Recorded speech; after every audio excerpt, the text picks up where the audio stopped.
Bon, bonjour, bonsoir. Ça m'étonne que vous êtes ici avec le soleil qu'il y a, mais bon, Bon, aujourd'hui, c'est une journée spéciale parce qu'on a un invité, Nicolas Véron, que je veux introduire proprement un peu plus tard, parce que je vais quand même commencer mon récit, parce que je voudrais insérer son intervention au bon moment de notre récit sur la crise. Donc, je ne vais pas perdre du temps et commencer tout de suite un peu on avait quitté l'autre fois. Donc, si vous vous souvenez, on a parlé de la BCE et des banques.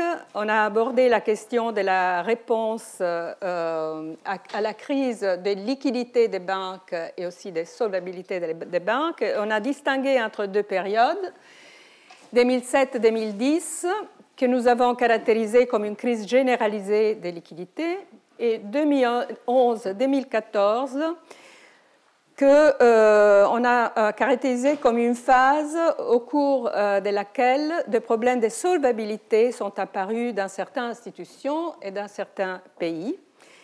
Et dans cette phase, nous avons souligné aussi les problèmes de la corrélation entre les risques souverains et les risques bancaires, the diabolic loop. Donc, les points principaux de ces deux cas, donc j'ai fait ce petit résumé aussi pour dire un peu à Nicolas comment on a abordé les problèmes. En fait, les points principaux étaient que la distinction entre les problèmes de liquidité et de solvabilité sur lesquels se reposent de nombreux bons principes sur la politique des banques centrales, essentiellement théoriques.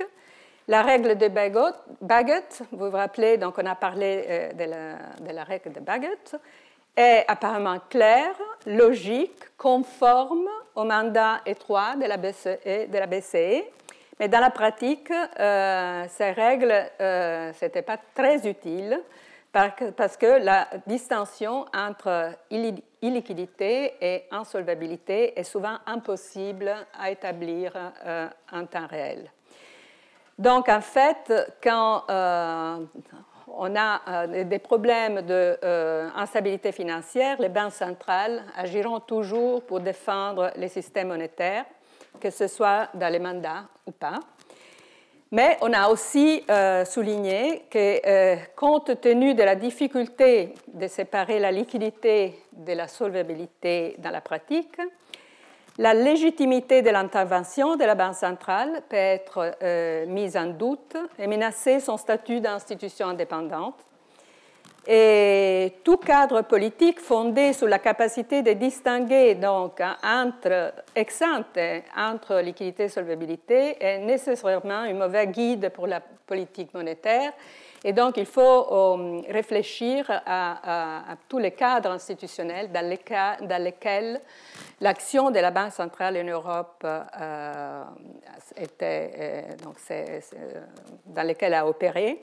Et je pense que dans ce sens-là, donc l'analyse du besoin de l'union bancaire que Nicolas fera plus tard, c'est essentiel pour comprendre un peu cette histoire. Notre cas d'étude aussi montre que pour éviter tout risque de légitimité de la Banque centrale, il est important de disposer d'un dispositif institutionnel, donc je reviens ici donc à la contribution de Nicolas, fournissant des outils permettant de surveiller et de prévenir les risques financiers, ainsi que d'intervenir dans la résolution des crises de manière à protéger les contribuables. Voilà. Après tout ça, on a parlé de l'intervention de la BCE, pas seulement pour les banques, mais on a discuté de deux épisodes au cours de lesquels la BCE est intervenue pour soutenir des États souverains. Et donc, on avait commencé l'autre fois par la crise grecque pour la fragilité au niveau bancaire et budgétaire de plusieurs juridictions en Europe. Donc, l'autre fois, en fait, on a discuté de la question générale, dans quelles conditions la Banque centrale a une légitimité à intervenir. Et donc, après ces discussions générales, on a abordé l'analyse de la première intervention, qui est donc le Security Market Program, que c'était la réponse de la BCE au début de la crise grecque, et après, donc, comme on verra, la BCE a aussi intervenu dans le cas du Portugal, de l'Espagne et de l'Italie ensuite. Donc, ici, vous avez donc les graphiques qu'on a commentés l'autre fois. Donc, ça, c'est une idée de la taille du programme de SMP. Et donc, ici, je reprends un peu ce qu'on a déjà dit l'autre fois, mais bon, je pense que c'est utile pour maintenir une continuité. Donc, ces programmes étaient mis en place en mai 2010, après, comme on a vu, beaucoup d'hésitations, dans laquelle la BCE a essayé d'intervenir pour convaincre le gouvernement à agir. Bon, donc on a déjà raconté l'histoire. Et ces programmes impliquent des achats directs de dettes souveraines grecques. Donc, c'était la première fois dans laquelle la Banque centrale n'intervenait pas simplement avec des prêts aux banques, dans lesquels les soutiens à l'État, si vous voulez, étaient indirects, mais intervenait directement pour l'achat de titres souverains sur le marché secondaire.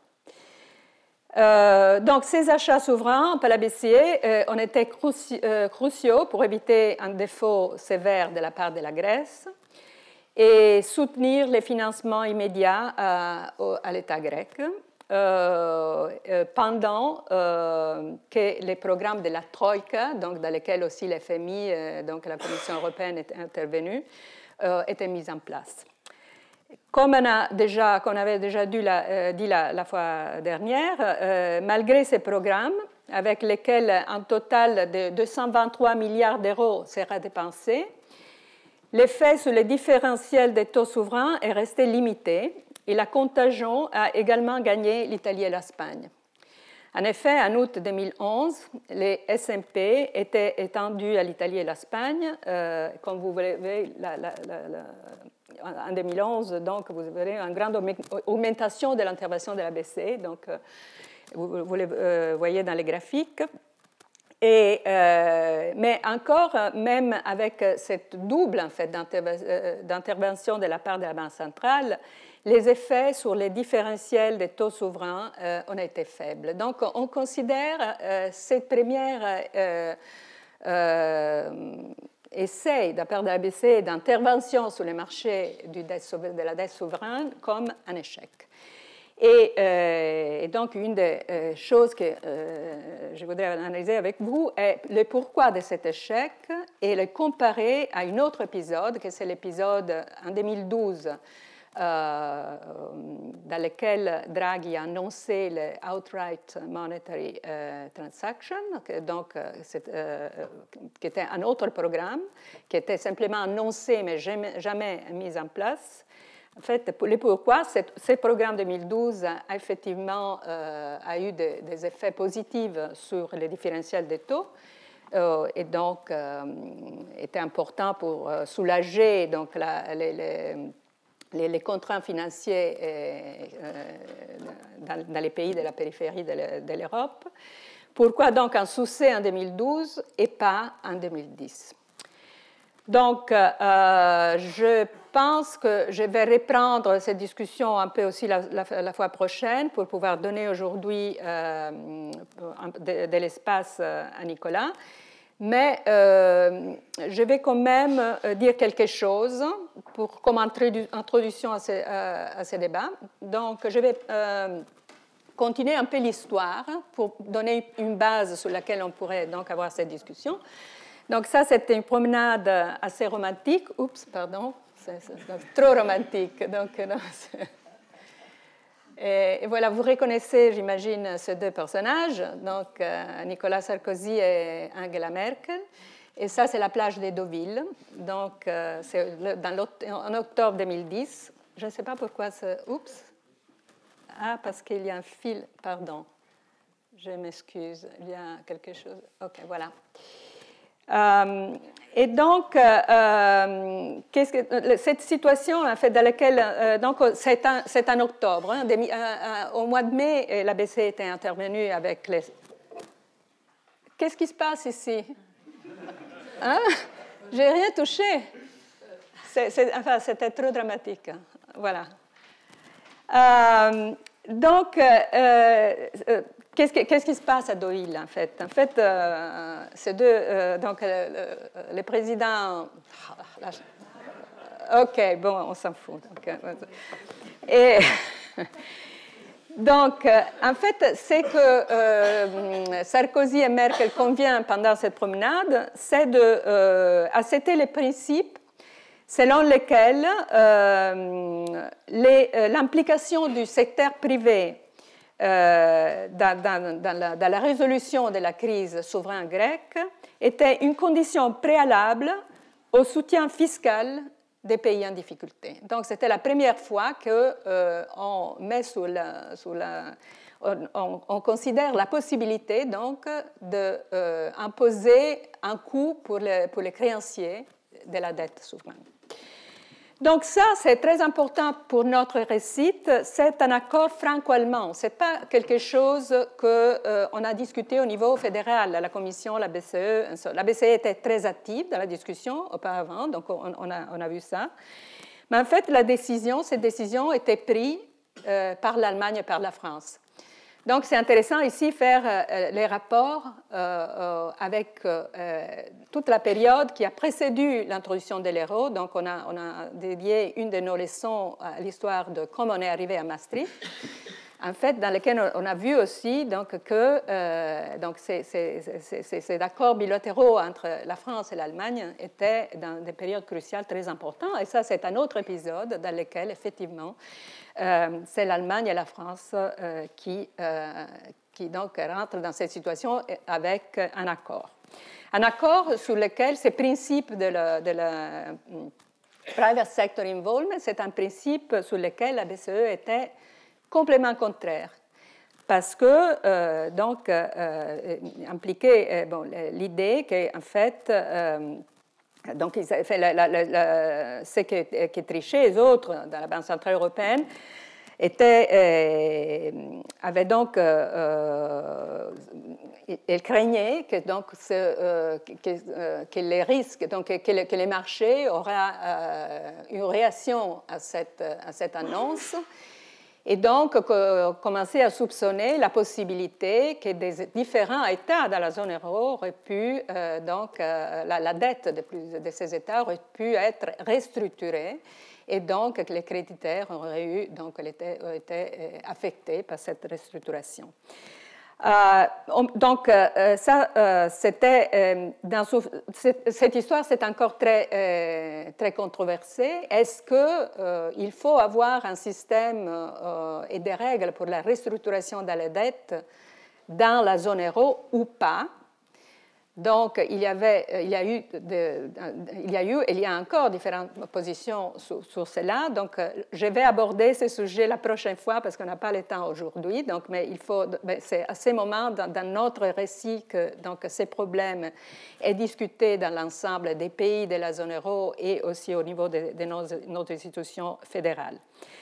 Dans une certaine façon, on peut dire que l'accord de Deauville, c'était aussi un moment de vérité dans lequel l'insoutenabilité de la dette publique dans certaines juridictions est reconnue. Et donc, les principes selon lesquels une dette ne doit pas toujours être remboursée à 100% étaient acceptés. Donc, ça, c'était un principe, un bon principe. Okay? Voilà. Les problèmes, donc on discutera plus tard de cette discussion. Donc pour la discussion d'aujourd'hui, il est important de noter que l'accord de Deauville était communiqué au marché très mal était en fait mal compris. Donc il y a deux questions. Est-ce que c'était un bon principe? Est-ce qu'il faut avoir dans la zone euro un mécanisme pour la restructuration de la dette? Sans un mécanisme de la restructuration de la dette, avec les principes du traité de no bailout et no monetary financing, ça laisse la zone euro avec seulement un instrument, c'est un instrument qui ne fonctionne pas toujours, parce que si on ne peut pas restructurer, on ne peut pas être bailed out. Donc, soit on sort de la zone euro, soit il faut être maintenu en vie avec des programmes qui sont très durs, et aussi,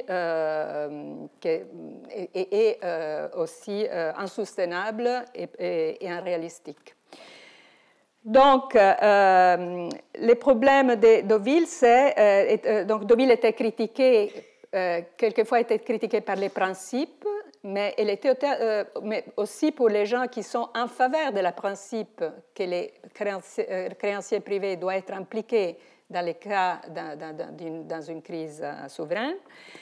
L'accord était critiqué parce qu'en fait, n'était pas bien communiqué au marché. En fait, les marchés n'ont pas interprété ces principes annoncés à Deauville comme quelque chose qui devait être utilisé rarement dans l'architecture financière européenne, mais ils ont interprété au contraire comme un signe que les États officiels insisteraient sur la restructuration de la dette dans la crise qui était en cours. Et donc, en fait, immédiatement après cette annonce, on a eu un immédiat contagion du risque grec aux deux pays qui étaient les plus fragiles, donc la Grèce et le Portugal. La Grèce, le Portugal et l'Irlande, pardon. Donc, alors ça, vous pouvez le voir ici. Je ne sais pas pourquoi ça, quelqu'un doit m'aider parce que ça saute, je ne sais pas pourquoi. Donc ici, vous avez l'écart des taux avec les titres allemands à 10 ans. Ici, bon, l'échelle est très différente parce qu'en Grèce, les risques souverains étaient explodés. Donc déjà ici, donc ça c'est ce qu'on avait commenté l'autre fois. Ici, il y a la déclaration de Deauville. Vous voyez donc qu'immédiatement, dans la pression sur les taux des pays plus fragiles, donc l'Irlande et le Portugal.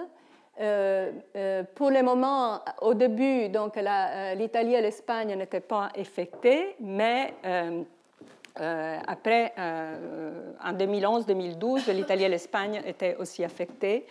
Et donc, voilà. Donc, vous voyez ici, c'est l'écart des taux avec les titres allemands à 10 ans. Et ici, vous avez, je ne sais pas pourquoi, les crédits default swap. Donc, c'est les contrats d'échange des risques de crédit. Donc, ça vous donne une idée du risque financier aussi après la déclaration de Deauville. En fait, c'est... Donc, en fait, si on peut vous vous rappelez qu'on avait vu l'histoire des écarts dans les taux d'intérêt sur les taux souverains entre les taux d'intérêt des pays de l'euro et l'Allemagne. Et donc, avant 2010, on pourrait dire qu'on avait une espèce de good equilibrium avec no default risk premium, des taux d'intérêt qui étaient très proches, enfin pratiquement identiques entre les différents pays européens, et pratiquement l'élimination du risque de crédit, donc une espèce d'endormissement généralisé des marchés. Et avec les tensions de la Grèce et ces différents, et donc entre 2010 et 2012, donc on passe d'un good equilibrium à bad equilibrium, avec high sovereign risk yield et high credit risk, etc.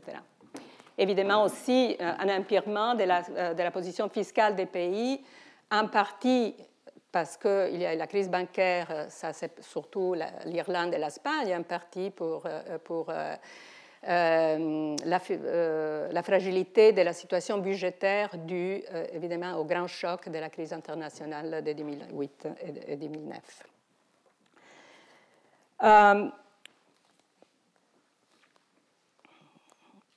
Voilà. Donc, l'Italie et l'Espagne, en août 2011, la BCE étendu le programme SMP, comme on avait vu dans l'autre graphique, à l'Italie et à l'Espagne. Le programme a toutefois échoué. Et la raison fondamentale était l'absence d'un mandat solide pour cette politique que la BCE elle-même qualifiait de programme limité. Comme on avait vu, le SMP était annoncé comme un programme limité, temporaire, plutôt que des véritables soutiens à toutes conditions de la crise souveraine. Donc, c'était en fait une intervention, le SMP, qui n'a pas convaincu au marché de passer du bas d'équilibre, de retourner au goût d'équilibre.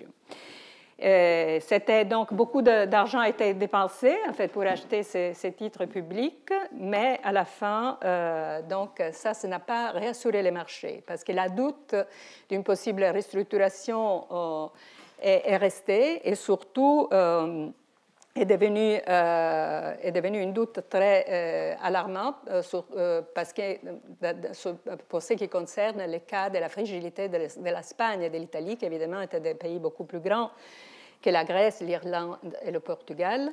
Et donc, voilà, donc il y avait une certaine inquiétude. Aussi, un manque de soutien politique au programme du SMP. En fait, il faut rappeler que le président de la Bundesbank, Axel Weber, a démissionné en avril 2011 jusqu'à la suite d'une controverse avec l'action de la BCE. Donc, lui, il faisait partie du Governing Council et donc il donne ses démissions en avril 2011. Évidemment, ça n'a pas rassuré les marchés non plus parce qu'il indiquait donc un manque de soutien de la partie de l'Allemagne de ce paquet de politiques. Une autre chose, donc, en plus, bon, la BCE conditionnait l'intervention sur les politiques de réforme et exerçait des pressions bilatérales sur le gouvernement dans cette direction. Ce qui a amené la BCE à jouer un rôle presque politique dans cette phase de la crise. Et en fait, en début août 2011, donc on est encore sous Trichet, mais donc ça c'est le moment du passage entre Trichet et Draghi. La Banque centrale européenne a adressé une lettre au président du Conseil italien Berlusconi, signée par le président Trichet et le futur président Draghi, indiquant que des mesures anti-imposition qui devaient donc mettre en place des mesures de réforme en Italie en toute urgence et donc exerçant, si vous voulez, un rôle presque politique par rapport à un État souverain, ce qui aussi s'était jamais passé dans l'histoire de la BCE. Donc, voilà, c'est que donc, ces programmes donc, étaient plutôt élevés en sens de la dimension, étaient surtout dédiés à la Grèce, au Portugal, l'Irlande, l'Espagne et l'Italie, donc avec une connotation géographique très claire. Et donc, c'est évident qu'elle était controversée. Et donc, c'était un moment très triste dans cette histoire parce que c'était un moment dans lequel donc, le consensus autour de la politique d'une institution indépendante donc, était très affaibli. Donc, voilà, ça c'est l'aspect noir. Maintenant, qu'est-ce qui se passe? En juillet 2012, donc la crise continue, donc on va reprendre ça la prochaine fois, donc parce que j'ai 5 minutes avant de donner la parole à Nicolas. La crise continue et en juillet 2012, donc maintenant la lettre à Berlusconi c'est l'été de 2011, en novembre Draghi devient président de la BCE. Les programmes SMP étaient terminés Et donc, Draghi met en place des autres mesures par rapport aux banques, et on a discuté de ces mesures l'autre fois. Donc, mais la chose fondamentale qu'il fait, qu'en juillet de 2012, et donc on a vu aussi que donc, les mesures par rapport aux banques, dans cette situation, on n'a eu pas les effets espérés. Donc, mais en juillet 2012, en réponse à l'aggravation de la dette souveraine, Draghi déclara lors d'une conférence à Londres, et ici je cite, même s'il n'a pas parlé en français, mais a parlé en anglais, donc c'est ma traduction. Okay. Dans le cadre de notre mandat, la BCE est prête à faire tout ce qu'il est nécessaire pour préserver l'euro, et croyez-moi, cela sera suffisant. Donc, c'est cette espèce de cette communication qui était très claire au niveau de l'engagement de l'institution par rapport au problème de la dette, c'est ce qui, en fait, ce qui change complètement les conditions des marchés. À ce moment-là, même s'il n'a rien fait, il a simplement dit « je vais faire ». Donc, on passe, donc, le programme qu'il a annoncé et qu'il n'a jamais mis en place, c'était l'Outright Monetary Transaction, donc c'était la promesse d'une intervention illimitée au soutien de la dette souveraine avec une conditionnalité. Donc, c'était des interventions qui étaient conditionnées à certaines politiques. Donc, on n'a jamais encore essayé, si ce programme marche ou pas, surtout la question de la conditionnalité, ce n'est pas évident pour une banque centrale de gérer ça. Mais en fait, ce que les marchés attendaient, c'était un engagement d'un soutien illimité. Donc, la différence entre le SMP et c'était cet engagement d'intervention illimitée. Et c'était aussi l'effet que donc il n'y avait pas, comme dans la question de l'SMP, la question de la subordination de la dette privée par rapport des créditeurs privés par rapport aux créditeurs publics, comme on a discuté l'autre fois. Donc, qu'est-ce que je vais encore dire? Il faut, donc pour moi, l'important dans les cas de ces cours, c'est de réfléchir sur cette différence. Pourquoi l'annonce de l'ONT, contrairement au CMP, fut-elle un succès? Et donc, à mon avis, enfin, et ça, on va encore toucher cet argument en profondeur, l'intervention de l'OMT dans cette phase de la crise européenne peut être vue comme un compromis. L'on reconnaît d'une part qu'un mauvais équilibre résultant d'une crise autoréalisatrice est possible. On a parlé de crise autoréalisatrice l'autre fois. Mais aussi, d'autre part, la question de l'aléa moral due au rôle des problèmes de solvabilité sous-jacents était aussi acceptée. Et ici, donc, on mettait en autre terme, ces mécanismes de conditionner l'intervention à des réformes étaient là jusque exactement pour adresser les problèmes d'aléa moral. En d'autres termes, on peut considérer l'OMT comme un mécanisme permettant de trouver un compromis entre les risques d'aléa moral, et donc avec les risques qui comportent pour la stabilité des prix qui est au centre du mandat de la BCE, et l'instabilité financière à travers une solution qui conditionne l'action publique à des réformes. Voilà, donc est-ce que ça c'était possible parce que Draghi était un meilleur banquier central que Trichet? Bon, moi je pense que non, parce que j'ai travaillé pour Trichet, donc j'aime beaucoup Trichet, mais pas seulement sur ça. Parce qu'en fait, et ici donc je vais introduire Nicolas immédiatement, les contextes institutionnels dans lesquels Draghi a opéré, donc c'était en 2012, étaient changés. Donc, on avait mis en place les mécanismes de stabilisation européenne, les SME, MES, je pense en français. L'union bancaire était créée. Donc, il y avait eu un accord sur l'institution d'une union bancaire dans la zone euro. Et en fait, l'essentiel est que l'OMT a bénéficié d'un accord politique entre les principaux pays. Donc, Angela Merkel a notamment apporté son soutien malgré l'opposition de la Bundesbank. Donc, même si la Bundesbank n'était pas du tout d'accord, et donc il y a eu les controversées sur la légitimité de l'OMT ont continué. La partie fiscale, politique, qui est, comme j'ai plusieurs fois répété dans ces cours, vraiment qui donne la crédibilité à l'action de la Banque centrale. Donc, c'est les Samson qui carry the weight. Donc, il y avait implicitement un fiscal backing, on appelait ça fiscal backing par rapport à cette action. Donc, la crédibilité de l'OMT était due à un nouvel accord avec les autorités fiscales souveraines et sur le partage des responsabilités, et donc impliquait aussi la construction des nouvelles institutions.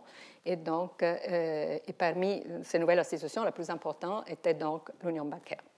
Voilà, donc nous, on va revenir dans tout cela, parce que bon, je vais revenir plus la prochaine fois un peu plus sur ces débats sur la restructuration, parce que c'est important pour comprendre la réforme européenne sur laquelle on discute maintenant.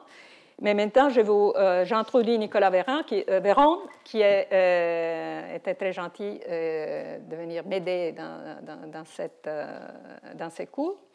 Donc, quelques mots sur lui. Nicolas a cofondé la think tank de Bruegel à Bruxelles, que c'est une des think tanks plus importants en Europe, et a rejoint l'Institut Peterson d'économie internationale à Washington en 2009.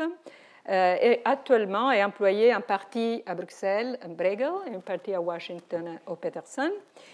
Ses recherches portent principalement sur le système financier et les politiques des services financiers. Il informe fréquemment des hauts responsables de la politique économique en Europe, aux États-Unis et en Asie. Et donc était témoin lors d'audiences parlementaires au Sénat américain, au Parlement européen et dans plusieurs États membres européens. Et il a été expert en politique financière pour la Commission européenne. Donc, si je vais lire tout ça, donc c'est la fin de notre du cours. Mais bon, enfin, je vais un peu.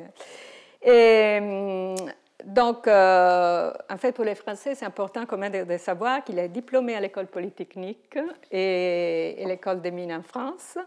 Et il a, avant de se lancer dans ses rôles plutôt internationaux, a occupé aussi des postes responsables dans les secteurs publics et privés français dans les années 90 et au début des années 2000.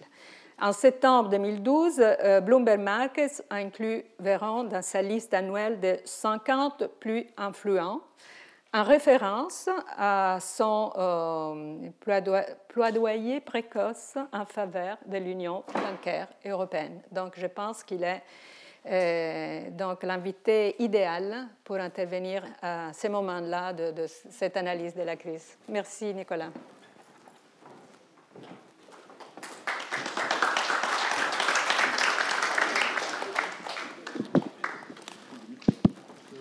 Ouais, ça... Bon, c'est pas nécessaire. Merci beaucoup, Lucrezia. Merci d'abord de m'avoir invité à participer à ce cours, également d'avoir été très flexible dans le choix de la date, parce que le fait que je travaille à la fois aux États-Unis et en Europe me rend ma logistique parfois un peu compliquée. Effectivement, je vais parler de l'union bancaire. Je vais parler notamment...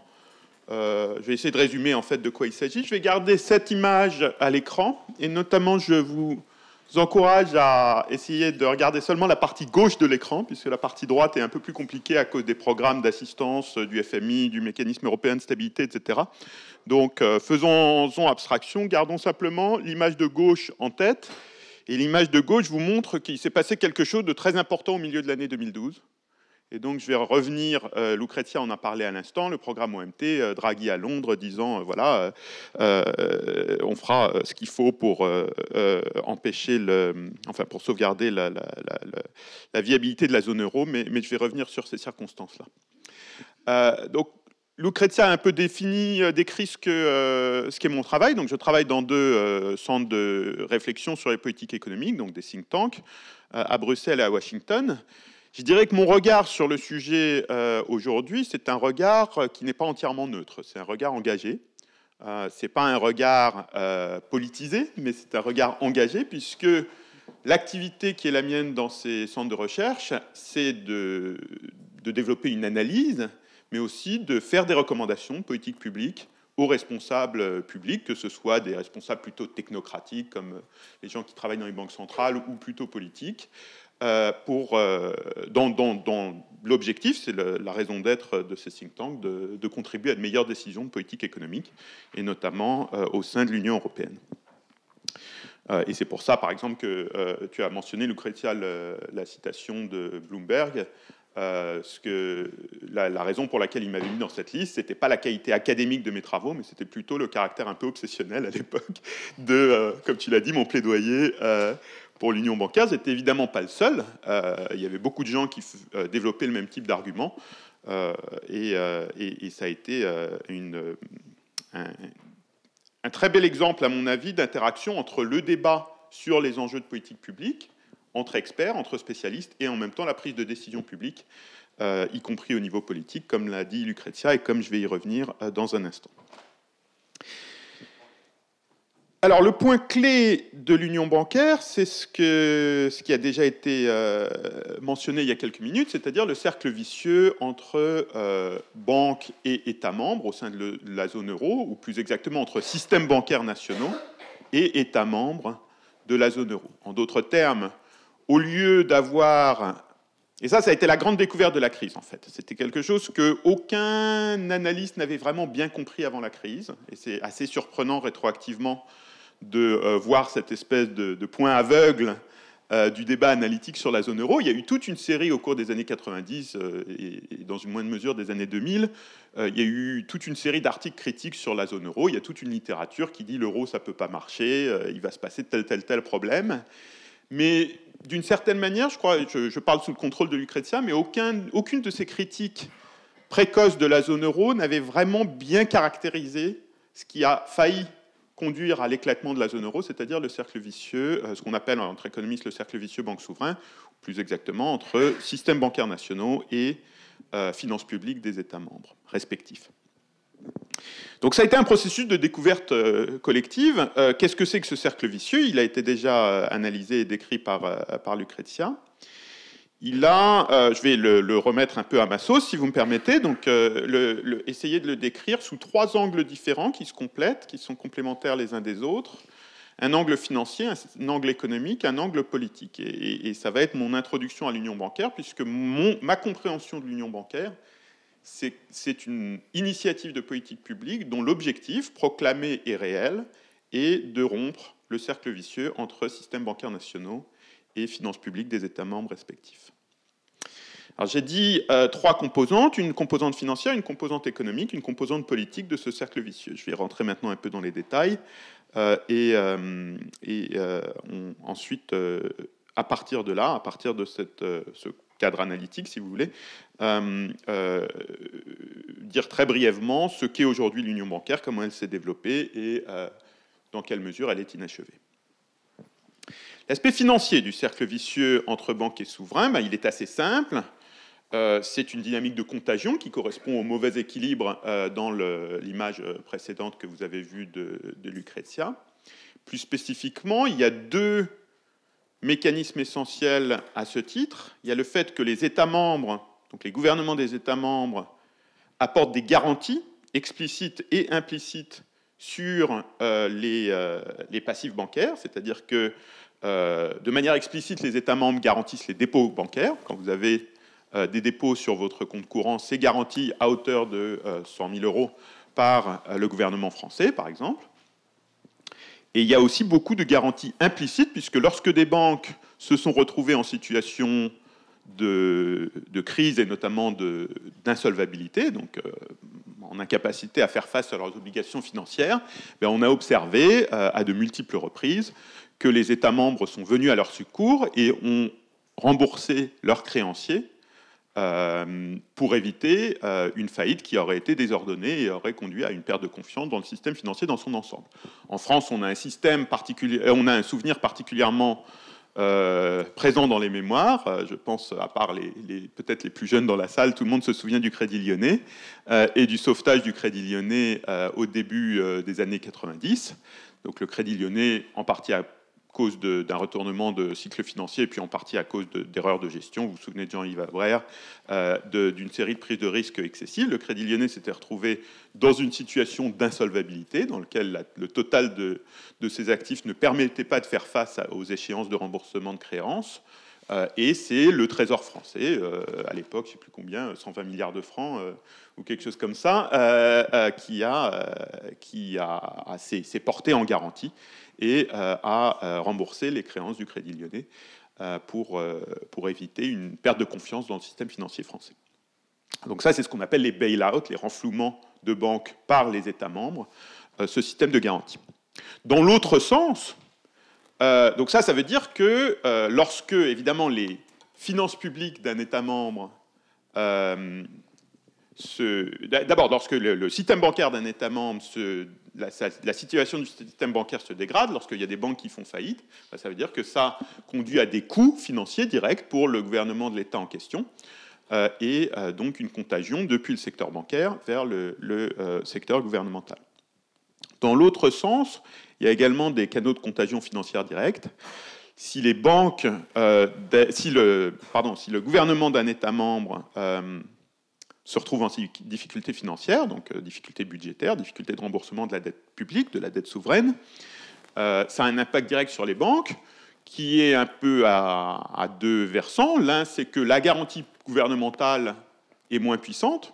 Si le gouvernement n'arrive pas à faire face à ses fins de mois, on ne peut pas être assuré que si la banque se retrouve en difficulté, le gouvernement remboursera tous les créanciers, voire même remboursera les dépôts qui sont explicitement garantis. Mais aussi, de manière encore plus directe, le fait que l'observation, on peut discuter des causes, c'est que beaucoup de banques de la zone euro ont sur leur bilan, dans leurs actifs, énormément de dettes publiques de leur État membre. Donc, par exemple, si vous prenez en France un exemple typique, c'est BPCE, donc le groupe des caisses d'épargne et des banques populaires. Ils détiennent énormément de bons du Trésor français dans leur bilan.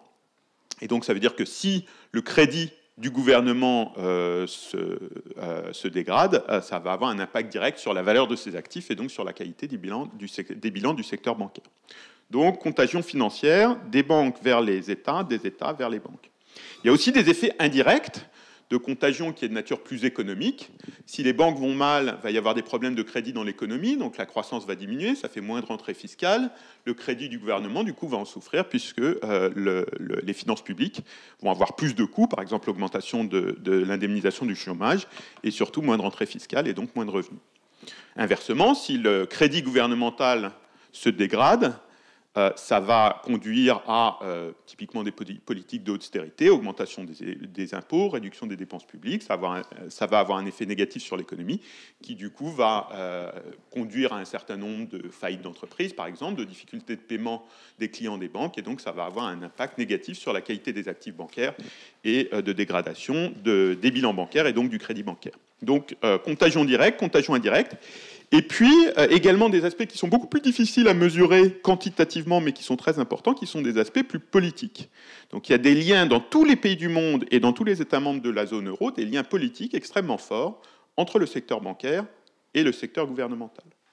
En France, on a quelque chose qui symbolise un peu ça, qui fait l'objet de polémiques, qui est l'inspection des finances. Bon, ben voilà un corps d'élite. Le président actuel en est issu.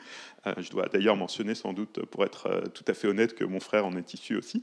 Et donc, il travaille maintenant dans le secteur privé, mais l'inspection des finances, c'est pas dans le secteur bancaire, mais dans l'inspection des finances, c'est un peu l'emblème de ça dans le contexte français. C'est un peu le même groupe social qui est dans les élites bancaires et les élites gouvernementales, en tout cas au ministère des Finances, à la Banque de France, etc. Le gouverneur de la Banque de France est aussi un inspecteur des finances. Alors ça, c'est typiquement français, mais dans tous les autres États membres, il y a des liens un peu organiques qui prennent des formes différentes, on peut appeler ça des systèmes de pouvoir, entre le secteur bancaire et le secteur politique. Et ce n'est pas une coïncidence, parce que les banques qui ont beaucoup de pouvoir financier ont besoin du politique, mais aussi, et peut-être encore plus, les gouvernements ont besoin des banques, parce que les gouvernements utilisent le secteur bancaire pour, un, se financer de manière préférentielle, et deux, utiliser les banques comme relais pour l'atteinte d'un certain nombre de leurs objectifs politiques et de politiques publiques. Pour donner un exemple français qu'on connaît bien, à une certaine époque, on avait l'encadrement du crédit, et donc c'était le ministère des Finances directement, la rue de Rivoli à l'époque, qui disait aux banques, ah ben, vous allez prêter à tel ou tel secteur, voire à telle ou telle entreprise. Donc le lien entre banques et gouvernement, ce n'est pas seulement une capture du système public par le secteur privé, en l'occurrence, dans la mesure où les banques sont privées, mais c'est par le lobbying, par les stratégies d'influence, mais c'est aussi dans l'autre sens, une capture, en quelque sorte, du secteur bancaire par les impératifs politiques. Alors les économistes ont tout un jargon pour ça. Ils parlent de répression financière pour désigner l'instrumentalisation du système bancaire et plus généralement du système financier à des fins de politique gouvernementale et à des fins d'objectifs politiques. Ils parlent de nationalisme bancaire lorsque le gouvernement défend, par exemple, vis-à-vis des concurrents internationaux, de la Commission de Bruxelles, etc., les champions nationaux dans le secteur bancaire pour justement protéger ces liens. Un exemple extrêmement frappant, je dirais même assez choquant, qu'on a eu en France il y a quelques années, c'est lorsque le gouvernement français avait défendu BNP Paribas, qui s'était mise en position de violation des sanctions vis-à-vis du gouvernement soudanais. Donc à l'époque, le gouvernement du Soudan conduisait un génocide dans le Darfour. Vous vous souvenez sans doute de cet épisode un peu malheureux. Il se trouve que BNP Paribas apportait énormément de services financiers au gouvernement soudanais, au point que les autorités américaines ont dit, je ne sais pas si la formule est trop forte, que BNP Paribas faisait office de banque centrale pour le gouvernement soudanais de l'époque, génocidaire. Le gouvernement français a lutté bec et ongle contre les sanctions que le gouvernement américain a voulu imposer, et a imposé d'ailleurs finalement avec succès à BNP Paribas dans le cadre de cet épisode, parce qu'il y avait cette perception très ancrée dans le contexte français que le gouvernement devait défendre les champions nationaux. Voilà, je vais m'arrêter là sur le cercle vicieux banque souverain, puisque j'ai déjà utilisé la moitié de mon temps là-dessus, mais c'est très important de bien comprendre les différentes composantes, encore une fois, financières, économiques et politiques de ce cercle vicieux, si on veut comprendre l'union bancaire, parce que l'union bancaire, au fond, n'est simplement pas autre chose que l'objectif de rompre ce cercle vicieux. C'est d'ailleurs comme ça qu'elle a été introduite dans le débat public. Lorsque les gouvernements se sont réunis à Bruxelles fin juin 2012, donc juste avant ce que Lucrezia a décrit, le lancement du programme OMT de la Banque Centrale Européenne, la première phrase de leur communiqué, c'est de dire « Nous affirmons qu'il est impératif de rompre le cercle vicieux entre banques et souverains ». Et ensuite, le paragraphe suivant est un peu plus technocratique, je ne vais pas le citer, mais ensuite ils ont déployé les décisions qu'ils ont prises pendant cette réunion et qui marquent le point de départ de l'union bancaire, le point d'origine de l'union bancaire. Alors il se trouve que cette réunion a anticipé de 3-4 semaines le discours de Mario Draghi à Londres sur l'OMT. Et donc ce qui s'est passé au milieu de l'année 2012, c'est la conjonction de deux événements, pour simplifier un peu à outrance. Une décision politique des États membres, des chefs d'État et de gouvernement à Bruxelles. Nous affirmons qu'il est impératif de rompre le cercle vicieux entre banques et souverains, sur la base de laquelle ils prennent la décision de créer le mécanisme de supervision unique, qui est un jargon un peu technocratique pour dire que l'autorité de supervision, de surveillance des banques dans toute la zone euro, toutes les banques de toute la zone euro, passent du niveau national au niveau européen et est confiée à la Banque Centrale Européenne, à la BCE. Il y avait d'autres éléments dans le communiqué, mais celui-là, c'est celui qui s'est révélé le plus durable. Et c'est sur la base de cette décision politique des 19 États membres de la zone euro qu'ensuite Draghi s'est senti autorisé, exactement comme l'a expliqué Lucrezia, un accord politique qui donne une couverture, d'une certaine manière, à la Banque centrale pour lancer un programme sans précédent, lancé d'abord de manière purement verbale, comme une affirmation de crédibilité, ensuite avec des éléments plus techniques, mais comme Lucrezia l'a rappelé, jamais utilisé en pratique.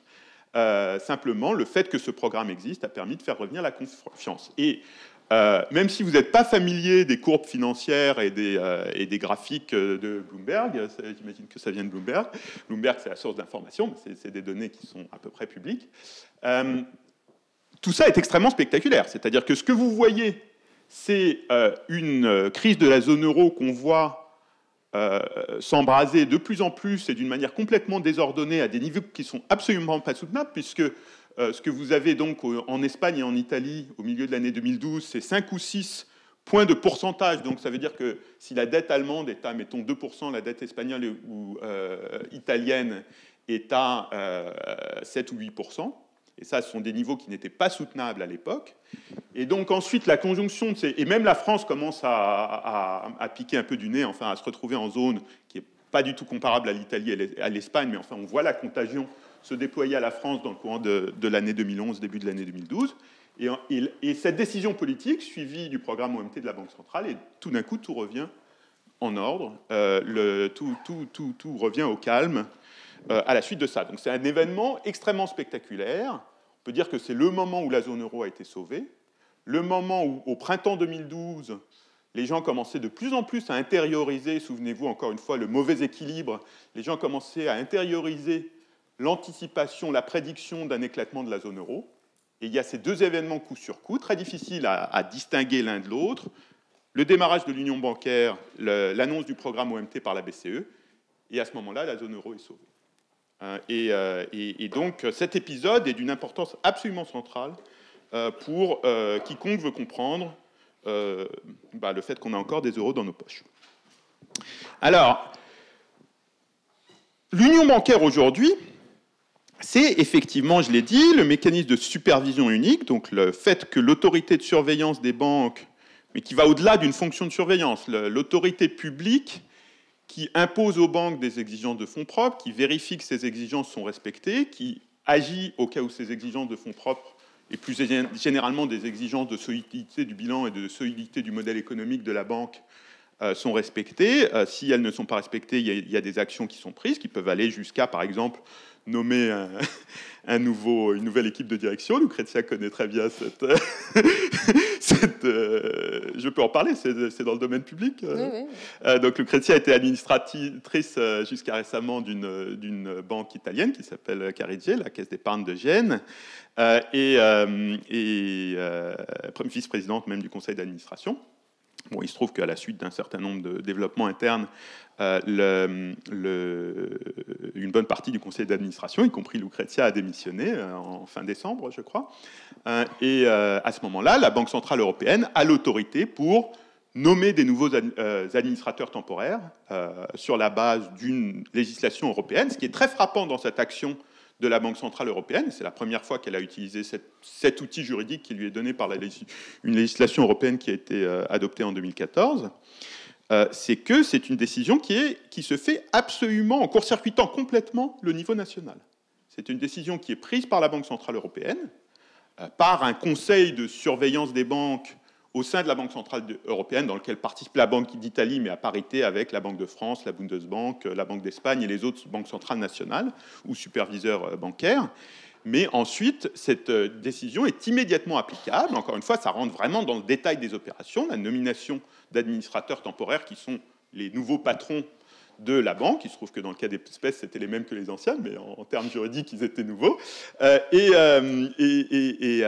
donc, une décision très intrusive, très directement applicable, prise entièrement au niveau européen. Bon, ça, c'est l'union bancaire telle qu'elle existe aujourd'hui, c'est-à-dire une infrastructure institutionnelle qui donne au niveau européen autorité sur le secteur bancaire, à la fois en matière de surveillance prudentielle et de tout ce qui va avec, donc ça, c'est le mécanisme de supervision unique, et puis aussi un autre mécanisme, qui est ce qu'on appelle le mécanisme de résolution unique, qui est un instrument spécifique pour la résolution des crises bancaires, donc dans des cas où une banque n'est plus en capacité de continuer à poursuivre son activité bancaire, donc elle n'est plus viable, et à ce moment-là, elle entre dans une procédure qui est qualifiée par le jargon juridique de procédure de résolution.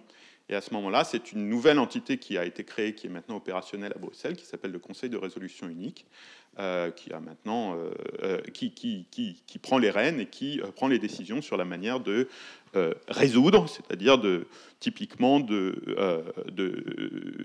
faire en sorte que les actifs de cette banque puissent, et les dépôts bancaires et un certain nombre d'autres passifs puissent être repris par un autre acteur du secteur. C'est généralement comme ça que ça se passe.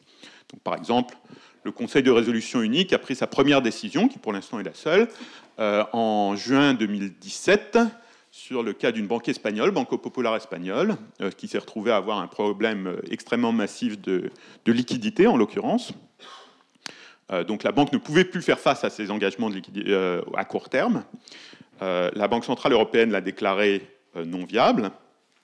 Le Conseil de résolution unique a pris les rênes et l'a revendu à une autre banque espagnole, la Banque Santander, dans la même soirée, donc de manière extrêmement rapide. Donc aujourd'hui, l'union bancaire, c'est cette infrastructure institutionnelle, le mécanisme de supervision unique, le mécanisme de résolution unique. Tout ça est très, très obscur, très jargonnant, très loin de la vie quotidienne, mais très important pour la vie des banques. Si vous prenez l'avion de Paris à Francfort ces temps-ci, il y a de fortes chances que vous croisiez des banquiers français qui vont à la BCE visiter leur autorité de surveillance. Personnellement, ça m'arrive à chaque fois que je prends l'avion entre Paris et Francfort. Il y a toujours quelques banquiers français dont il se trouve que je les connais, et je ne les connais pas tous, loin s'en faut, qui sont dans l'avion pour aller voir leur autorité de surveillance. Alors, je m'approche de ma conclusion sous l'œil attentif de Lucrezia. Tu as le temps, hein? J'ai encore 5 minutes. Et donc, je dois évidemment conclure sur une question qui est, est-ce que ce cercle vicieux, il a été rompu? Est-ce que cette infrastructure institutionnelle de surveillance prudentielle, de capacité de résolution des crises bancaires, suffit à atteindre l'objectif qui avait été proclamé pour l'union bancaire et qui était véritablement son objectif en termes économiques, la rupture de cercle vicieux, cette promesse en réaction à laquelle les marchés ont tout d'un coup redonné leur confiance à la zone euro? La réponse est non. Le cercle vicieux n'a pas encore été rompu. Ça, c'est la mauvaise nouvelle. Mais il y a de l'espoir. Et ce qui a été réalisé est une première étape essentielle si on veut arriver à cet objectif de rupture du cercle vicieux. Pourquoi est-ce qu'il n'a pas été rompu? Parce que les mécanismes financiers et économiques que j'ai décrits de contagion existent toujours. Les garanties publiques sur le secteur bancaire, et notamment les garanties des dépôts, sont toujours pour l'essentiel nationales. Je dis pour l'essentiel puisqu'il y a des petites nuances à apporter, mais enfin, je n'ai pas vraiment la possibilité dans ce cadre de rentrer dans tous les détails, donc je simplifie un peu. Les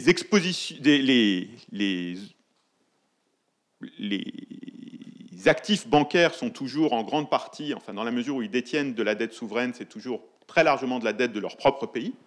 Donc typiquement, les banques italiennes détiennent beaucoup de dettes souveraines italiennes, BPCE, comme je l'ai rappelé, en France, détient beaucoup de dettes souveraines françaises, etc., etc. La même chose en Allemagne, d'ailleurs. Donc ces mécanismes de contagion directe financière existent toujours. Les secteurs bancaires nationaux restent extrêmement domestiques, ce qui veut dire que les mécanismes indirects économiques que j'ai décrits brièvement tout à l'heure existent toujours aussi. Donc si vous avez un problème en Italie, ça va affecter avant tout des banques italiennes qui n'ont pas tellement d'activité en dehors de l'Italie et donc qui vont être très plombées par les problèmes italiens, etc., etc. Donc ce cercle vicieux, il est à peu près intact par rapport à la situation avant l'union bancaire, il y a 10 ans, dans ses composantes économiques et financières telles que je les ai décrites à grands traits. En revanche, il n'est plus du tout intact dans ses composantes beaucoup plus immatérielles, un peu intangibles, qui sont les composantes politiques. C'est-à-dire que le fait de faire passer l'autorité de surveillance du niveau national au niveau européen à la BCE a beaucoup desserré les liens politiques, en termes de système de pouvoir, si vous voulez, entre systèmes bancaires nationaux et systèmes de gouvernement nationaux. Alors ça, c'est très difficile à mesurer. Ça ne se verra pour de vrai que s'il y a de nouveau des situations de crise, puisque c'est à ce moment-là qu'on peut voir véritablement qui est tenu par qui garantit qui. Mais je crois que c'est un changement qui est assez profond et qui va continuer à se déployer en fait dans les années à venir. On n'en est qu'au tout début. Il s'agit d'une évolution extrêmement structurelle et donc dont les effets ne se font pleinement sentir qu'à moyen et long terme. Donc on est au début du parcours de ce point de vue-là. Et personnellement, j'ai bon espoir que ce desserrement des liens politiques entre secteur bancaire et gouvernements nationaux permette à une échéance que j'espère la plus proche possible de terminer le travail, de mettre en place les réformes qui sont des réformes techniques, qui ne nécessitent pas de nouveaux traités ou de changements politiques majeurs, qui permettraient de rompre le cercle vicieux banque souverain. Quelles seraient ces réformes? En 2 mots et sans trop entrer dans le jargon. Une limitation par la réglementation bancaire des portefeuilles de dette souveraine nationale, de manière à limiter cette exposition directe au risque souverain dans les structures des actifs des bilans bancaires. Une remontée au niveau européen de la garantie des dépôts, donc une garantie unique des dépôts au niveau européen. La Commission a d'ores et déjà fait, la Commission de Bruxelles a fait des propositions en la matière. Les propositions ne sont pas parfaites, elles n'ont pas été adoptées de toute manière, mais c'est quelque chose qui est sur la table. Et une élimination des possibilités qui existent encore de manière résiduelle pour les États membres d'imposer des limitations aux banques dans leur juridiction, dans leur périmètre. En anglais, on utilise le mot juridiction pour parler de ça, ce qui n'est pas toujours une bonne traduction en français. Donc, pour mettre fin à des pratiques de confinement géographique du capital et de la liquidité à l'intérieur de groupes bancaires intégrés, qui aujourd'hui se fait au détriment de l'intégration bancaire européenne et de l'efficacité de l'union bancaire. Donc, pour vous donner un exemple, si vous prenez un groupe qui a des activités à la fois en Italie et en Allemagne, par exemple, le groupe Unicredit est un bon exemple, il est dirigé par un Français d'ailleurs, donc ce groupe a racheté une grosse banque bavaroise au début des années 2000, mais les autorités allemandes l'empêchent de faire circuler l'argent, le capital, la liquidité entre ces opérations bavaroises et ces opérations italiennes. Donc ça, c'est pas bon pour l'union bancaire. Mais pour éliminer ça, et je peux rentrer dans les détails des liens de causalité, il faut une garantie des dépôts européenne. Pour une garantie des dépôts européenne, il faut diversifier les portefeuilles de dette publique dans les bilans bancaires de manière à ce que ce ne soit pas simplement dans le pays d'origine. Donc ça, ce sont les réformes simples et pratiques qu'il faudrait mettre en œuvre, dont j'espère que la prochaine Commission européenne, qui sera issue des élections européennes de fin mai de cette année, les proposera et qu'elles seront adoptées. Ce n'est pas une prédiction, il n'y a pas de certitude que ces réformes soient adoptées dans les 5 ans à venir, mais c'est un scénario qui est loin d'être impossible. Comme je l'ai dit, tout ça ne nécessite pas de changement de traité, ne nécessite pas une union budgétaire, ne nécessite pas des eurobonds ou une mise en commun de tous les budgets ou les capacités d'émission de dette souveraine. Donc ce sont des objectifs politiques ambitieux, mais pas utopiques, si vous voulez. Et c'est ça qui constituerait, de mon point de vue, ce qu'on pourrait appeler un achèvement de l'union bancaire, qui ensuite permettrait à la zone euro de reposer sur des bases considérablement plus solides que celles qui existaient avant la crise, ou même que celles plus solides mais encore insuffisantes qui existent aujourd'hui. Je peux peut-être conclure temporairement là-dessus, comme ça on a un peu de temps pour une interaction avec vous tous, et en vous remerciant encore beaucoup pour votre attention, et en remerciant surtout Lucrezia pour son invitation.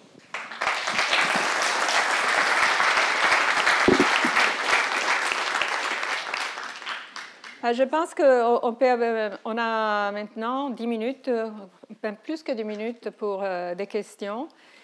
Moi, j'ai une question, Nicolas, parce que dans ces cours, c'est important de lier donc, les projets de l'union bancaire à la question efficacité de la politique monétaire.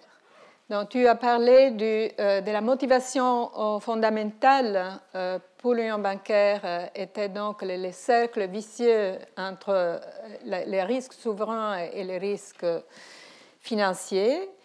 Donc, dans quel sens rompre ce lien est important pour l'efficacité, pas seulement pour l'efficacité de la politique monétaire, mais aussi pour réassurer une partie des pays qui font partie de l'Union monétaire que l'action de la BCE ne va pas faire partie d'un soutien à des États qui ne sont pas soutenables ou des banques qui ne sont pas soutenables. Effectivement, il y a plusieurs niveaux de lecture. Je ne les ai pas tous mentionnés parce que j'ai parlé plutôt de mes obsessions à moi. Il se trouve que moi, contrairement à Lucrezia, j'ai très peu d'expertise sur les questions de politique monétaire, et donc j'ai pas suffisamment mis en relief cet aspect-là. Mais pour que la politique monétaire fonctionne, pour parler le jargon des économistes, il faut qu'elle soit transmise à l'économie. Et la transmission de la politique monétaire, elle se fait en grande partie à travers le secteur financier, ce qui, dans la zone euro, veut dire pour l'essentiel le secteur bancaire. Donc les banques servent par construction d'agents pour la mise en œuvre de la politique monétaire, puisque si, par exemple, la BCE baisse ses taux, ben, il faut que les banques baissent aussi leurs taux de prêt aux agents économiques pour que la politique monétaire de la BCE se traduise par l'accès facilité au financement, qui est l'objectif. Donc ça, c'est un exemple entre beaucoup d'autres. Mais donc cette idée que la politique monétaire est transmise par le secteur financier, par le système financier, est très fondamentale dans l'exécution d'une politique monétaire. Alors, il se trouve que dans la zone euro, on est arrivé dans la crise, encore une fois, non pas avec un système financier, mais avec 19 secteurs financiers, puisqu'il y a 19 États membres, extrêmement fragmentés, extrêmement en silo les uns par rapport aux autres. Et donc, la Banque Centrale Européenne a eu cette expérience de fragmentation financière, qu'elle avait une politique monétaire, un seul taux directeur pour définir de telle ou telle manière, mais la transmission de cette politique monétaire était extrêmement hétérogène, extrêmement différente d'un pays de la zone euro à l'autre, et du coup, la politique monétaire ne pouvait pas atteindre ses objectifs économiques. Et donc l'union bancaire, ça a encore une autre manière de décrire la rupture du cercle vicieux entre banques et États membres, c'est de créer un espace financier suffisamment homogène, suffisamment intégré, pour que cette transmission de la politique monétaire se fasse d'une manière à peu près identique d'un État membre à l'autre, que lorsque par exemple la BCE baisse ses taux directeurs ou augmente ses taux directeurs ou prend un autre type de décision de politique monétaire, l'effet économique soit comparable, suffisamment comparable d'un État membre à l'autre. Alors ça, c'est une manière de voir les choses. Il y a une autre manière à laquelle a fait allusion Lucrezia, qui est une manière purement politique. C'est-à-dire, est-ce que les États membres sont prêts à garantir, par leur action commune, notamment lorsque ça va vraiment mal, l'intégrité de la zone euro. Et c'est pour ça que, encore une fois, il y a eu cette concordance des deux décisions, l'une politique, l'autre monétaire, à la mi-2012. Donc la décision politique de faire l'union bancaire a été un signal extraordinairement fort de la part des responsables politiques, des chefs d'État et de gouvernement des 19 pays de la zone euro, de dire on met quelque chose de formidablement important en commun, on s'engage dans la voie d'un secteur bancaire unique au lieu de 19 secteurs nationaux qu'on contrôle les uns et les autres respectivement, et non pas abandon, mais cette mutualisation de la souveraineté, on l'a fait parce qu'on veut sauvegarder coûte que coûte l'intégrité de la zone euro. Donc ça, c'est un signal politique très fort. Et Mario Draghi, d'ailleurs, a été de plus en plus explicite dans son expression publique depuis cette époque pour dire que c'est cette décision politique, cet engagement sur la pérennité de la zone euro à un niveau extrêmement de principe politique qui lui a permis ensuite de faire son discours de Londres et de lancer le programme OMT avec le succès que tu as rappelé.